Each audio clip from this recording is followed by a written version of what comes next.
आज का तारीख पटना के लिए इसलिए चुना गया कि आज महात्मा ज्योतिबा फूले की जयंती है और महात्मा ज्योतिबा फूले कहते थे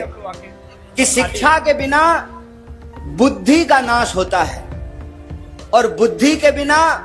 नैतिकता का नाश होता है, नैतिकता के बिना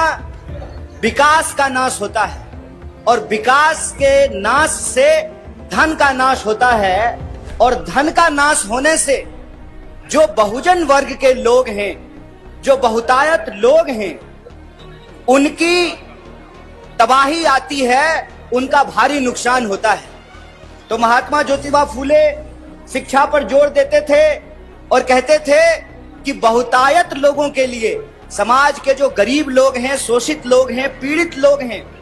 उनका कल्याण शिक्षा से हो सकता है, इसीलिए उनको शिक्षा पे जोर देना चाहिए। लेकिन आज शिक्षा की हालत यह है कि जो शिक्षण संस्थान है उस पर लोगों को भरोसा नहीं है, जो सरकारी शिक्षण संस्थान है,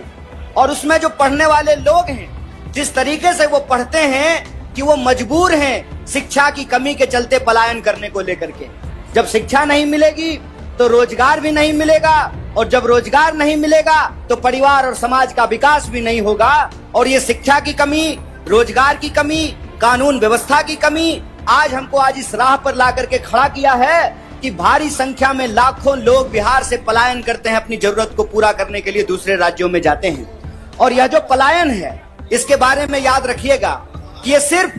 बेहतरी के लिए नहीं बल्कि मजबूरी के लिए भी करना पड़ता है। इसीलिए इस पलायन के दंश से बिहार को निकालना जरूरी है। और जब हम बिहार को पलायन के दंश से निकालना चाहते हैं तो यहाँ एक बात कहना बहुत जरूरी है।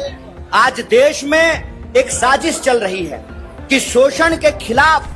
जो ऐतिहासिक संघर्ष रहा है उन ऐतिहासिक संघर्षों को भुला दिया जाए। जो वंचित वर्ग के लोग हैं, जो गरीब हैं, जो शोषित हैं, जो पीड़ित हैं, उनके मन में यह विश्वास बैठा दिया जाए, ये भ्रम बिठा दिया जाए कि आज के इस शोषण के दौर से लड़ा नहीं जा सकता है।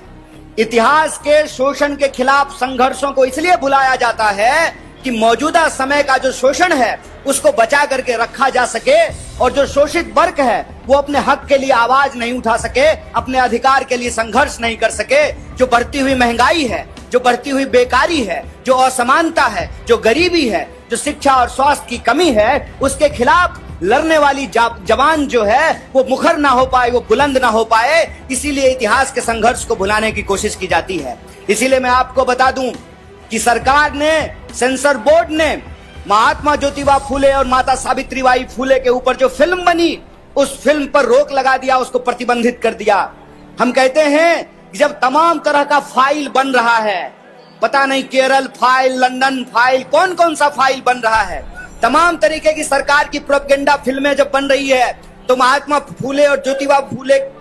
और सावित्रीबाई फूले के ऊपर जो बनने वाली फिल्म है उसको क्यों बंद किया गया है? उसको इसलिए बंद किया गया है कि देश के भीतर जो शोषित पीड़ित लोग हैं वो अपनी आवाज को बुलंद नहीं कर सकें।